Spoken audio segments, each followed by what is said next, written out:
Militer Rusia memperbarui informasi operasi militer khusus di Ukraina dalam 24 jam terakhir. Juru bicara Kemenhan Rusia Letnan Jenderal Igor Konashenkov melansir terjadi kontak senjata di sejumlah wilayah.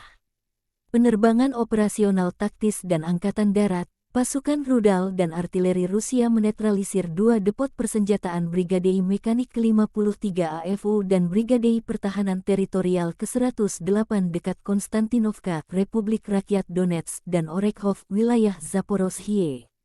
Serta 62 unit artileri Ukraina di posisi tembak, tenaga kerja dan perangkat keras di 105 area juga digempur. 2 sistem artileri M777 buatan Amerika Serikat di dekat Seversk dan Avdiivka, Republik Rakyat Donetsk dinetralkan. Juga 4 howitzer self-propelled Krab buatan Polandia di dekat Avdiivka, Seversk, dan Sevanovka, Republik Rakyat Donetsk dieliminir. 2 sistem peluncuran roket multiple MLRS Grad dekat Artyomovsk dan Konstantinovka, Republik Rakyat Donetsk, serta 1 MLRS Uragan dekat Seversk dihancurkan. Letjen Igor Konashenkov melansir secara total, 370 pesawat terbang dan 200 helikopter, 2.866 kendaraan udara tak berawak angkatan bersenjata Ukraina dinetralkan. Termasuk 400 sistem rudal pertahanan udara, 7.465 tank dan kendaraan tempur lapis baja lainnya, 975 kendaraan tempur yang dilengkapi dengan MLRS. Serta 3.802 meriam dan mortir artileri lapangan dan 7.992 unit khusus peralatan militer dihancurkan selama operasi militer khusus. Dari kubu Kiev, juru bicara Staf Umum Angkatan Bersenjata Ukraina Oleksandr Stupun per tanggal 11 Januari melansir Rusia meluncurkan 6 rudal dan 16 serangan udara dalam 24 jam terakhir.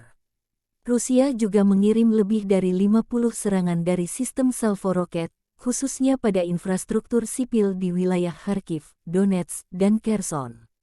Bahaya serangan udara musuh dan serangan rudal tetap ada di seluruh wilayah Ukraina. Kami meminta Anda untuk pergi ke tempat berlindung jika ada sinyal serangan udara, kata Stupun dikutip Tribun Timur. Oleksandr Stupun juga melansir jet tempur Ukraina mengirim 14 serangan ke area konsentrasi musuh, serta 4 serangan di posisi sistem misil anti-pesawatnya. Roket dan artileri Ukraina mengenai 3 titik kontrol, 2 posisi pasukan rudal dan artileri Rusia, dan 8 area di mana tenaga penjajah terkonsentrasi. Sebanyak 490 prajurit Rusia dinetralkan dalam 24 jam terakhir. Termasuk 10 tank, 5 kendaraan lapis baja serta 3 sistem peluncuran roket ganda MLRS Kremlin dieliminir. Secara total, Rusia kehilangan 112.960 prajurit sejak awal invasi. Termasuk 3.094 tank, 6.159 kendaraan lapis baja serta 285 jet tempur dan 275 helikopter Rusia dihancurkan. Konflik Rusia-Ukraina memasuki hari 322, belum ada tanda-tanda perdamaian. Terima kasih sudah nonton, jangan lupa like, subscribe, dan share ya!